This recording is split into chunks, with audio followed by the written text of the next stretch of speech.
Avatar. This one is. So you know that shot with the strap around the hand? You know, that controversial shot that we just can't seem to get over? Today we're getting to the bottom of it, and we're going straight to the source. Eric Saindon's here from VFX, who was the visual effects supervisor on Avatar: The Way of Water, and you brought with you some exclusive breakdown. Anyway, the point I was gonna make is like Seattle, California, a lot of places like Los Angeles, a lot of places it's really fucking expensive. Some people can't be as picky as you on picking roommates. You know what I mean? Sometimes you literally have multiple people. Some will be dudes, some will be women. You know what I mean? It's just like, it is what it is.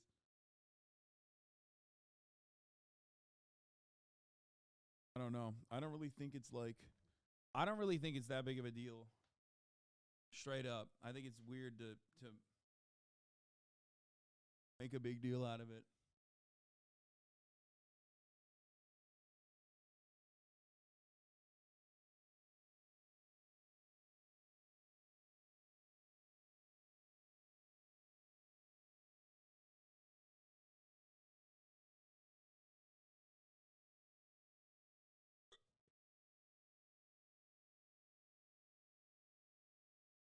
What is this?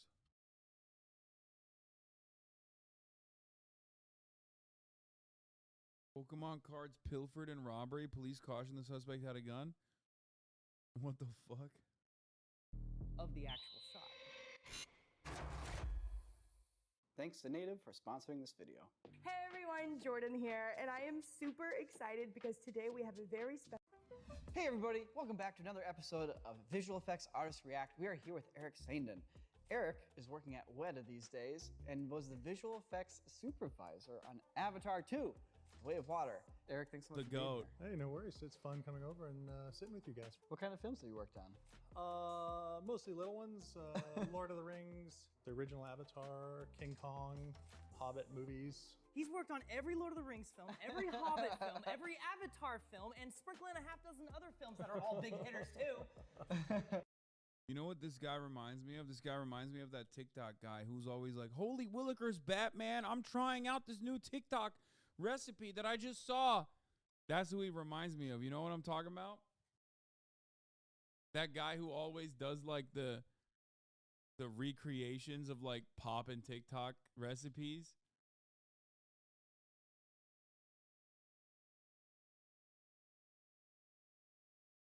Come on, man. He's like popping on TikTok. Fuck, he's like the dorky dude who like...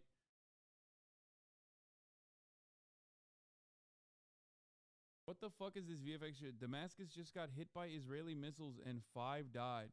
Bro, it's Saturday, okay? Can I take a fucking day off of news? Like, please? Is that all right, man?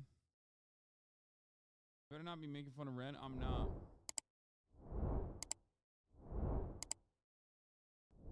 I know who you're talking about and it's spot on. Someone link me the TikTok of that guy. Fuck. Oh, I'm sure he's a super nice guy. So when a film like Avatar 2 comes out, where there is industry-shifting technology being used, you know, that stuff doesn't happen very often.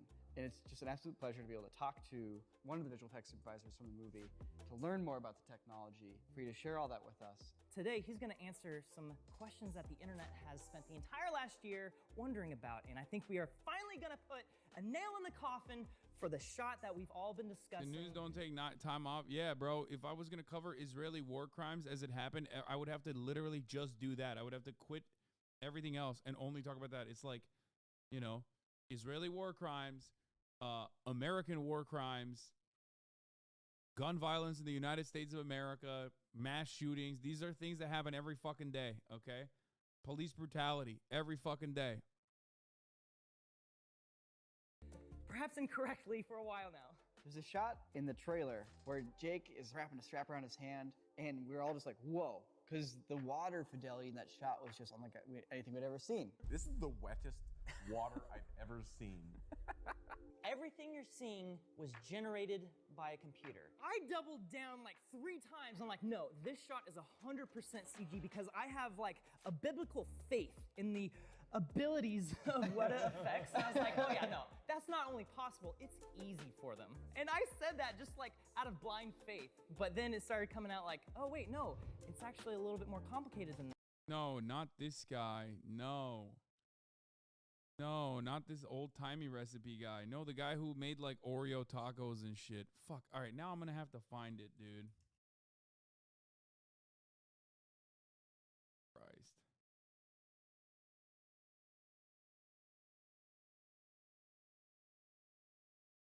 Piper came in the mail! What?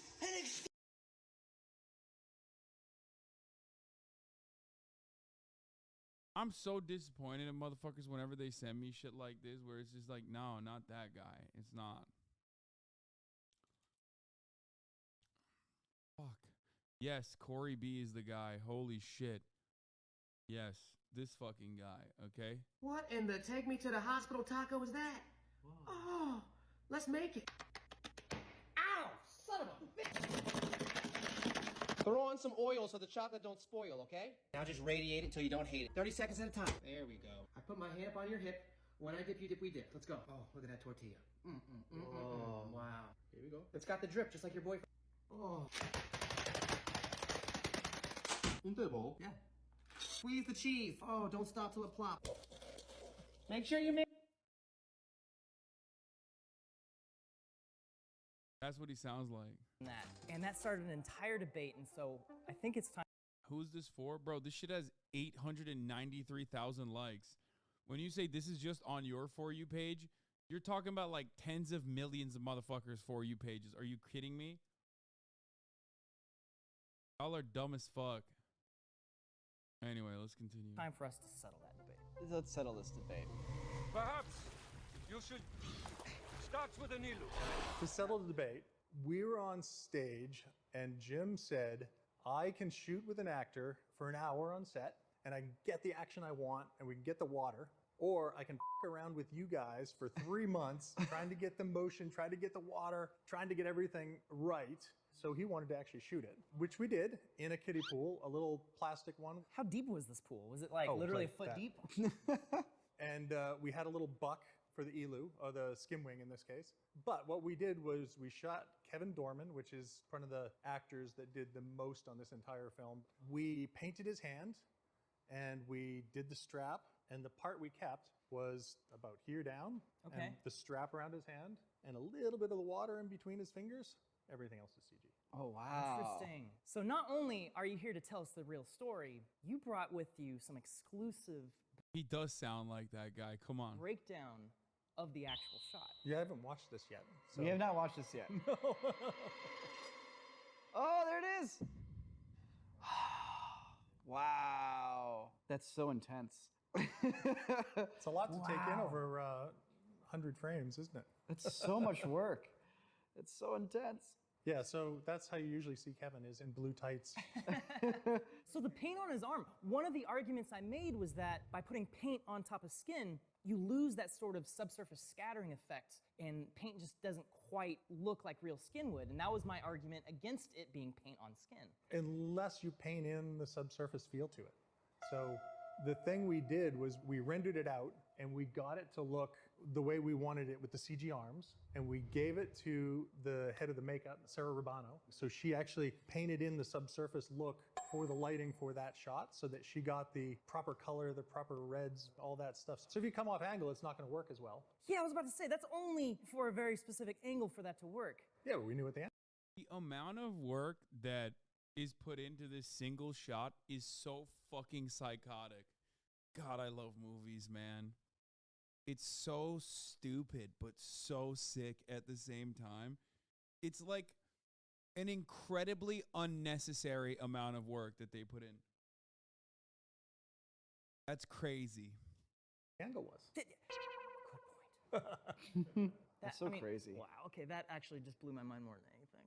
It's always a mix. It's like you can have a CG element, but if you have some practical elements, you always want to use as much of that as possible. I guess my point of view was that you guys already have developed some of the most incredible water simulation techniques and tool sets. And of course, you already have digital copies of all the characters, all of the little items and accessories, the strap. Why shoot anything practically at all when you can already achieve that level of fidelity digitally? Performance.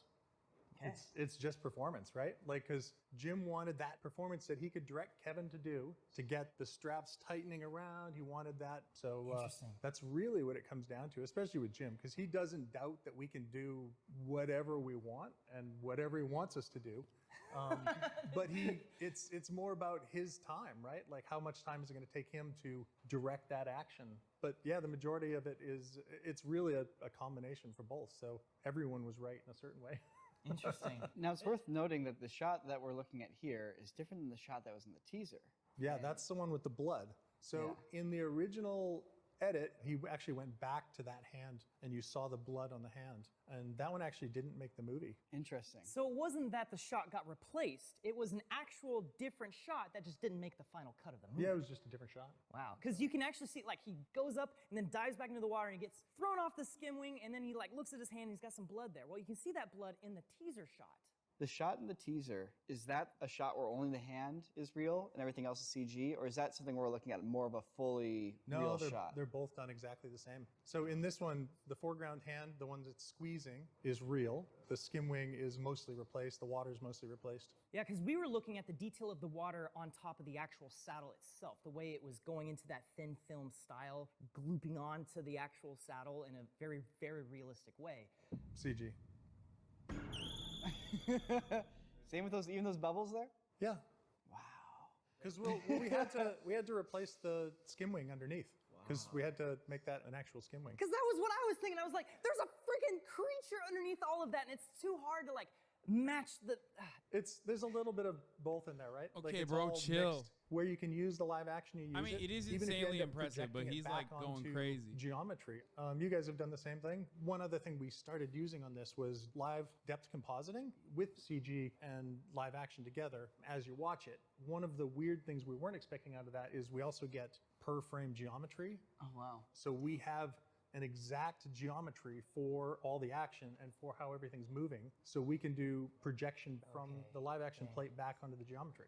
Okay, I want to ask a lot more about that because that's pretty mind-blowing, but let's finish looking at this first here. Okay, so we're now looking at the saddle there, and of course you guys have a digital Wait, there's no way this is all just the fucking hand, right? Oh no, they're walking on water. copy Okay, of the they're gonna saddle. talk about So water all simulation. of the saddle now. was replaced? Wait, no, the pit under his thumb is from the original also. Okay. Well, it's part replaced because the water height is different on the two. So part of it you replace, part of it you don't. And when the water is coming up on it, we have to match our CG water to it. So you project it on, you keep what you can, and you put the water back over the top. It's interesting. I mean, you get like the hyper detail of like the water splashing on the hand and like on the little like surface texture of that woven pad under his thumb. But then you have everything else. That's so intense. Because water is a very complex material in how it behaves. You know, big macro scales of this is like oceans, and then you have the tiny thin film stuff. But no solver can do each of those types of interactions all at the same time. We took all those different states, right? The big waves, the small waves, the crashing on the shore, the interaction with the boats. Is because there's Reddit drama behind this video? Wait, really? Why?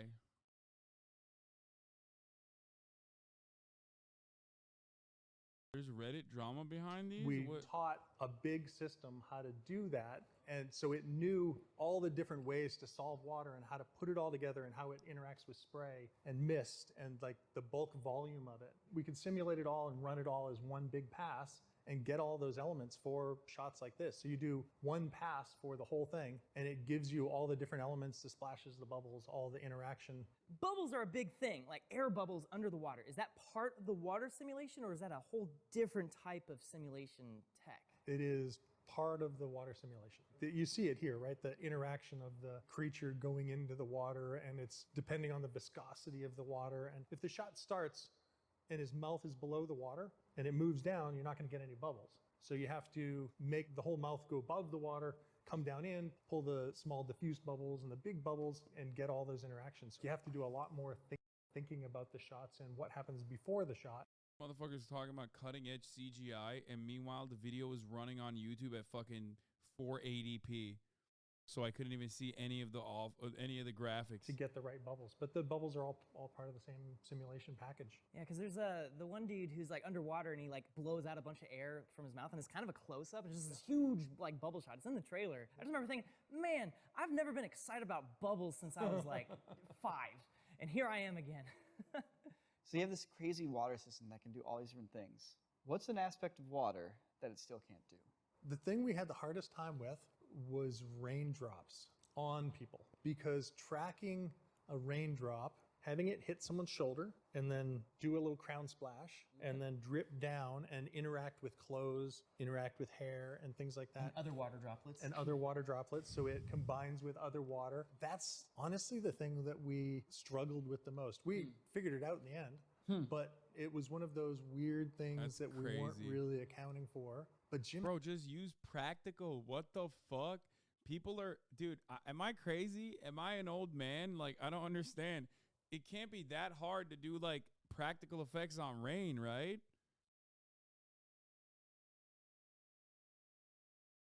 That blows my mind. What the fuck? No, must spend money. No, ultimately, the irony is that CGI, when it gets to a certain level and is streamlined to a certain degree, is going to no longer require as much money. It's like cheaper than practical once you automate it. I don't even, it might actually be cheaper than practical right now, as a matter of fact, especially because like when you do CGI or when you have the technology for it, it's just, you can use it forever. You know what I mean? Whereas practical effects, every single time you try to like set up a shot, there's continuity issues. There's a fuckload of water that you're wasting. You know what I mean? So this is the, these are the practical effects are basically dying because it's going to get to a point with like technology making it so easy to just do it, to recreate it. Practical rain isn't hard, but they're doing in CG characters, which I imagine is insanely hard. It's cheaper because FVX studios are the only part of the industry that aren't unionized. No, there's the other element of it. What I'm explaining to you is absolutely a factor. It's basically building for the future.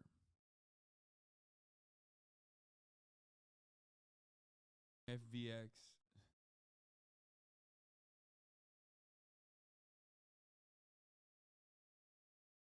I think he meant VFX, but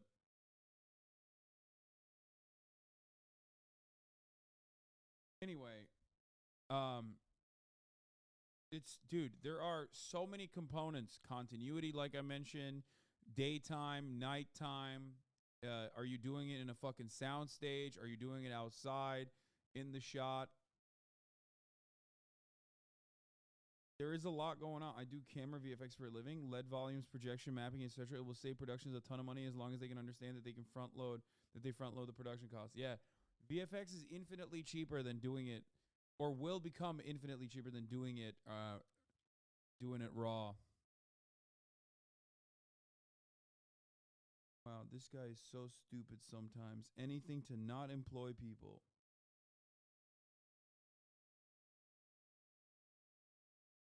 Okay. Had a lot of rain in this movie. It wasn't like the first movie where there were, one scene with rain? He used rain to help tell emotion. So we really wanted to do all these things in.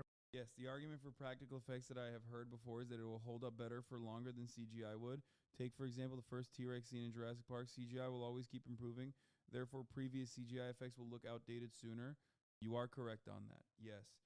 Faking it with practical is always going to look better than ultimately getting to a point with CGI where it's like indistinguishable from the reality, which I feel like we are kind of close to at this point. I'm not even kidding. I do think that we're like almost, I do feel like we're getting close to that fucking, like, not distinguishable from reality era. And the only, every year it feels like that. I know, but there was, I mean, dude, look at Avatar 2. I don't know. It's just pretty fucking insane, dude. I don't know what it would look like. I do not. Ask Atrioc. He's the expert. Chill. Come on, man.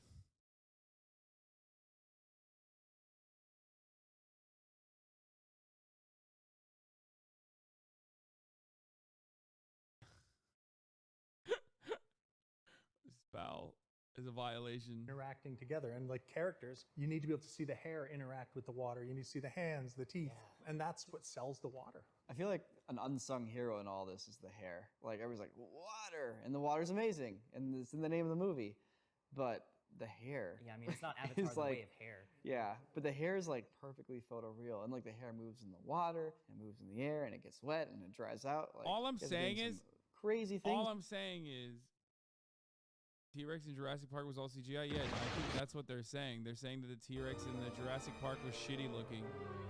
Like this is kind of shitty. That's the point. That's the argument they're making. They're saying, look at this CGI. If they did this right now, I mean, even if it's practical, it's kind of not great looking, honestly, but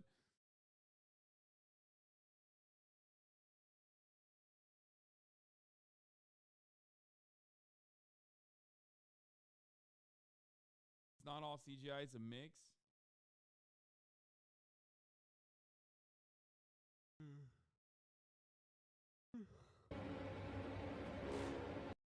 To be fair, this is not the last version.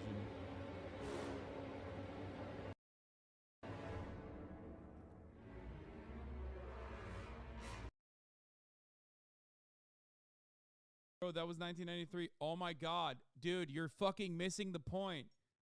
The argument that people are making is that for CGI, what looks good in 1993 is not going to look good in 2023.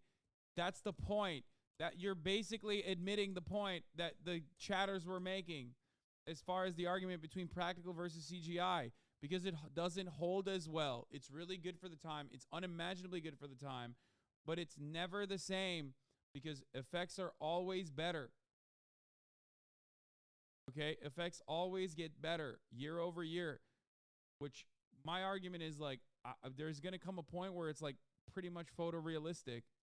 With the hair. It's very different than the first movie. First movie, we did big cloth strips, and that would account for 20, 30 hairs. And so that cloth strip would move around, but the hairs would all sort of do this. As if they're just like a texture on a piece of cloth. And in this film, every individual hair is simulated on its own. On the braids, the peach fuzz on the braids is simulated. So in the wind, they all move around, and you get that is much better insane. performance. And you like, dude, as we are, listen, we're on Twitch. We love video games. We have been at the forefront of like basically CGI and animation, okay? And physics as well. And we have experienced the change through the 90s all the way to now. And the reality is like all the stuff that they're talking about here in this fucking movie are insanely difficult to, I mean, they still haven't fully done this. They haven't been able to do this in the gaming space because there are many more variables. But like, you understand this better than anybody else. You understand this better than your fucking boomer dad. Like, this is crazy. You get things you wouldn't expect, like Loak. He's got that one braid, right, that is always hanging here or hanging here. And Jim always said that's the whole reason in Terminator 2 that Eddie had that hair that always hung down onto his face. And he wanted the same feel. What? There it is. Rebel feel to him. Okay. Well, that's a cool fun fact. It's very important that you subscribe so you don't miss out when our upcoming Avatar 3 content drops. It's right around the corner, like what, 3-4 years from now? Subscribe. Better not be. Subscribe. I want to talk about the motion capture because that was, I think, one Performance of the capture. Sorry. John Lando will call you and yell at you if you say performance capture. Promise? Yes. Can you tell us about the whole sort of system you developed for The Way of Water? Jim's first thing he said was, I want to capture everything underwater. I want to do it in one volume so that the actors can go underwater and onto the surface and out of the water and never miss a beat. So one of the guys at LEI, Ryan Champney, came up with a system where he basically did a volume underwater and a volume above water. The two were in sync, and it's all one capture, which was a trick in itself. Yeah, I was about to say, because the sort of challenges involved for capturing underwater versus above water are completely different. Not to mention the whole like visual refraction differences between underwater and above water. Yep, exactly like this shot here, right? You see the reflection under the surface and it screws up all your cameras. So they covered the surface in ping pong balls. Oh, wow. Which essentially got rid of all the reflections under the surface and above the surface, and then you could just tie the two together. Okay, so let's just clarify that for a quick second for everybody. So motion capture, you're tracking an Performance object. capture. Well, specifically, I could feel my phone vibrating from John already. Uh-oh. Uh-oh. You know you're in trouble when John calls you. Hi, John. Eric. Hi. I hear these rumors you're on a talk show when people are talking about stuff and calling it motion capture. It's performance capture. How did he know? I can't believe that. Motion capture, Eric, is missing one key letter in front of it. E. E-motion capture. We want the E-motion of an actor. That's why we call it performance capture. Come on. Sorry, John. Sorry, John. Yeah, let's get this straight, everybody. All right, we're dialed in. I told you he'd know. He always knows. I'm rewinding it. Going back even for just the old days of tracking a ping pong ball in a space, right? So you're using optical cameras to do something like that. Now, if you put up a mirror, well, that confuses the camera. Which thing is the real thing? It's the same reason you can't photo scan things that are reflective. Can't scan a mirror. So the surface of the water is a mirror, especially if you're below it. And so if you're trying to do performance capture in a volume and you're using optical tracking, yeah, that's just going to screw it all up. Yeah, it screws it all up. So in the first Avatar movie, there was a big water sequence where Jake Sully jumped off of a waterfall and went through the river, and that was all done with a process called dry for wet. Yep. Essentially, he was just hung from wires and pretended to be underwater. But that doesn't give you the same performance that you would get if you were actually underwater, because there's resistance to your motion. Well, first I'll correct you in that Jake was sitting in a office chair with wheels getting pushed around the performance capture stage for the first movie. And going like this. Glad to know Hollywood is just as pretentious about performance as theater.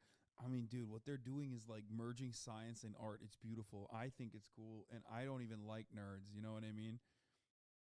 I constantly shit on motherfuckers for being too nerdy, and even I think this is valid to fucking soy over this a little bit. You know what I mean? Meanwhile, you motherfuckers soy at like the dumbest shit, like a top of the hour ad break that comes at the top of every hour, or a way to avoid it, like by subscribing for $5 or for free with a Twitch Prime, by connecting your Amazon Prime account to your Twitch account, where you get one free Prime subscription a month, or by getting gifted a sub. You know what I mean? Everyone's got something that they're like really fucking nerdy about. All right. Anyway, here's the 3-minute ad break now. So it was a very different experience than this thing. Just talking performance capture underwater, you can see it when all the characters are swimming, right? You understand that they're in the water because the way their arms are moving, the way they move around, it feels much more real. Whereas if it was dry for wet, you always get that overacting, right? Like, okay, pretend you're underwater. Ooh. Everyone I'm underwater, overacts. y'all. Yes, exactly. You don't want that. Jim would never let that happen. So putting them in the water, they act like they really are. Yeah, because some of the subtlety that I'm noticing is just like the way everyone's legs from like the knees down are always kind of moving, just kind of trying to tread water a little bit. I don't think that's something that you would think of doing in a dry for wet scenario where like, oh yeah, just the bottoms of my legs are just constantly like I feel like They did this as a flex. By the way, you guys have literally the better my top of the hour segues have gotten, the more aggressive you've been with the scoring. Like today, you guys have been rating me consistently at a 7, and I think it's because like there's less normies in here, and normies are way more forgiving with the segues. And also, like you guys, the better it gets, the more you fucking give me a lower score. Like you know, it's fine. It's okay. You guys are fucking real shitty. It's fine. This is supposed to be the core community. Going, like you're saying, it's always overly exaggerated. So I gotta take a moment here to give a big shout out to Weta for actually taking the time to clear clips and share behind the scenes clips with us and breakdowns, to support a little YouTube show like ours, and to take the time to put that out there. Like it means a lot to us, and it's for all of you to watch. So one big collective thank you to Weta for that. What a big deal. All right, Wren, cut it out. We cannot let you bring your war here. So you mentioned that there's a new facial performance capture system for Avatar 2, and instead of one camera, there's 2 cameras now, but how does the actual animation of these faces from that data, how has that changed? So in our old system, right, it was called a fax-based system. And we started that back on Gollum. And it was hundreds and hundreds of models. We would take those models and we would blend shape and interpolate in between them, right? But sometimes in between 2 shapes, you got something weird. And then you had to go in and model those, fix those shapes, and sort of try to figure out what was supposed to be in between.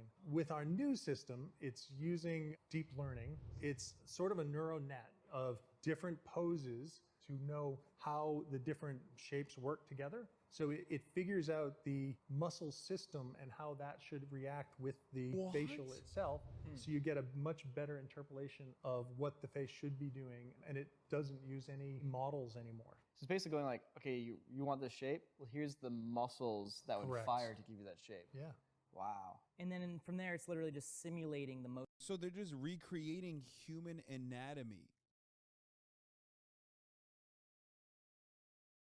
You can basically download this for free online. I mean, oh, Jesus Christ, dude. It's fucking scary, but also sick. Motion of those muscles underneath the skin, and then the skin is just like a shrink-wrapped thing on top of it. Exactly.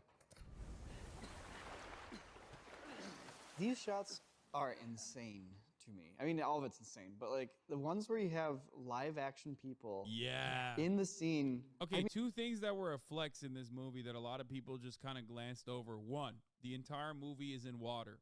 Okay, very difficult to do for CGI, which they covered. 2, a lot of people were like, oh, why the fuck was this character involved to begin with? Myself included. I think Spider was a shitty character.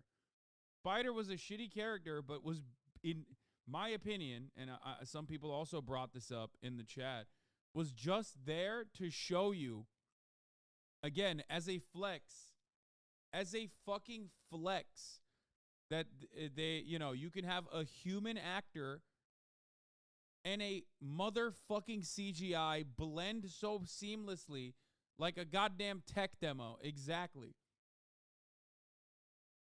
100%, dude.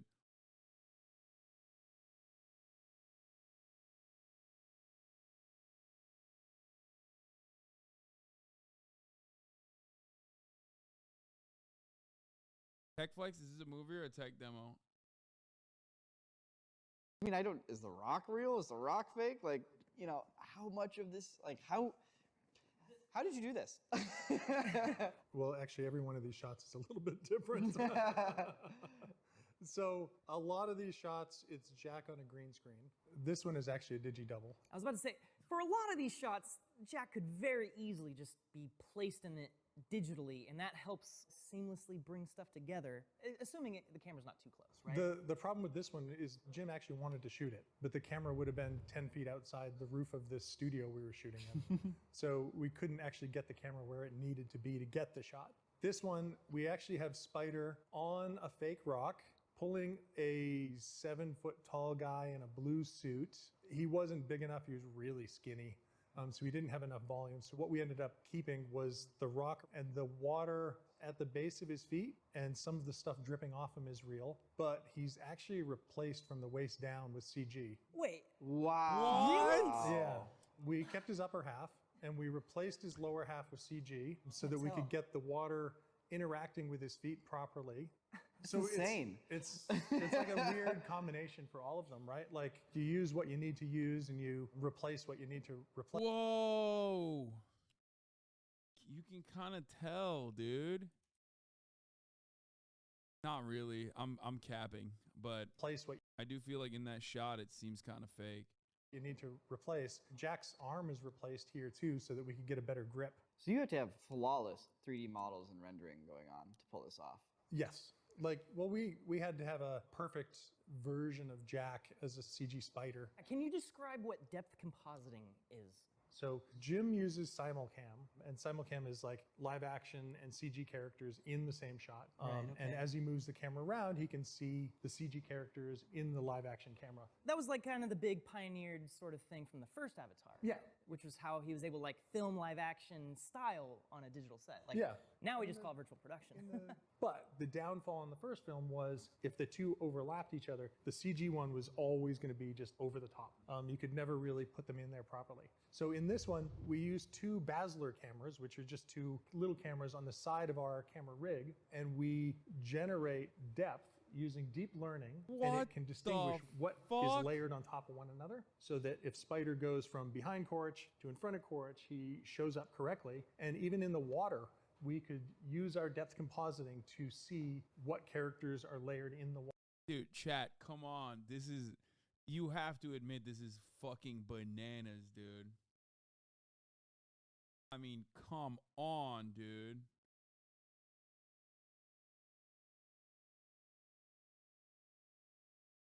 Water in the right depth. So in this one, you basically got where the splash was, right? And where the wave is coming in. So you could... Bro, it's boring as fuck, Lamau. I'm sorry. Shut up, bitch. You're boring as fuck. Plug that into Loki, into the simulation, and you could tell Loki this is where the wave's coming in, this is the timing of the wave, and get proper simulation to match the live action one. Yeah, I was about to say, that would give you like volume and velocity data. Yeah. Cool. Handy little things to have. Yeah! How did you guys handle eye lines and stuff? Because like, for a movie like this, you got all these digital people that Jack's having to like look at, and they're all like twice as tall as him. Yep. Did you have the tennis ball?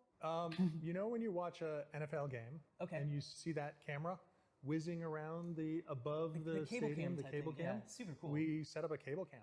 It basically ran from each corner of the set, and it dropped down, and it had a little monitor on it with like Slang's face, and we could plug in the performance capture of Slang into the cable cam. Which you could then position accurately in 3D space of the actual set. Yeah, it just did it for us.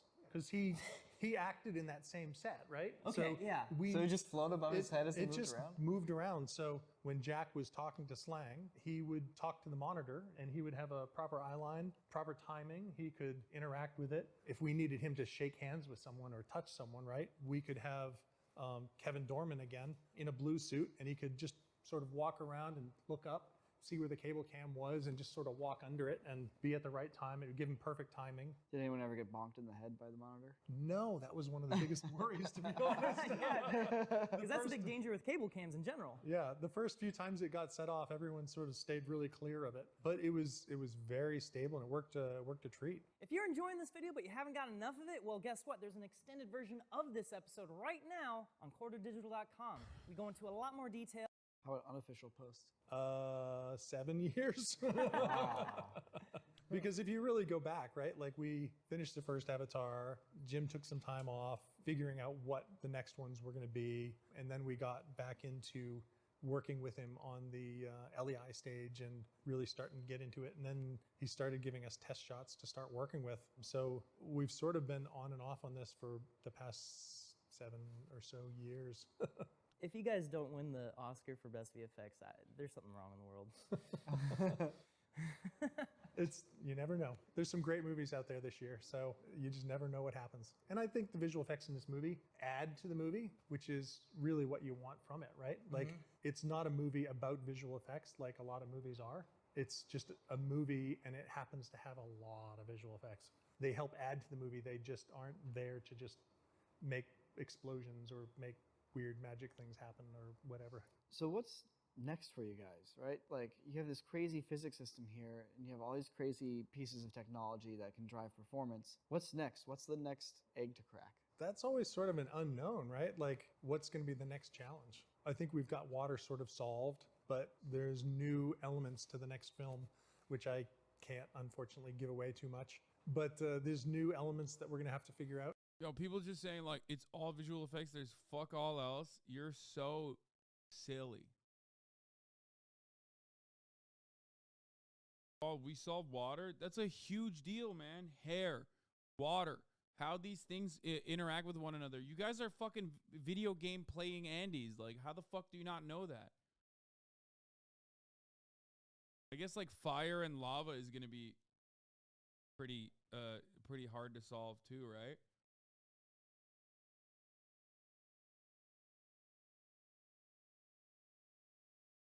The thing is, like, the thing that's weird to me is that, like, this is not a website where I thought people would be this aggro about VFX.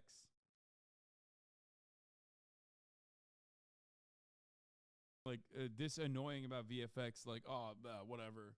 Like, I love practical effects as well. I've talked about it earlier in the fucking stream even. Like when we were talking about Steven Seagal. But every single thing that they're doing here also benefits gaming. Like every single thing.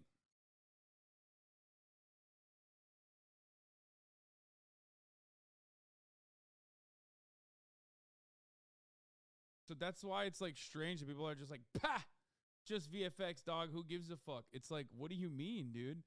This will legitimately improve video games. It improves video game physics. It improves video game graphics. It improves movies.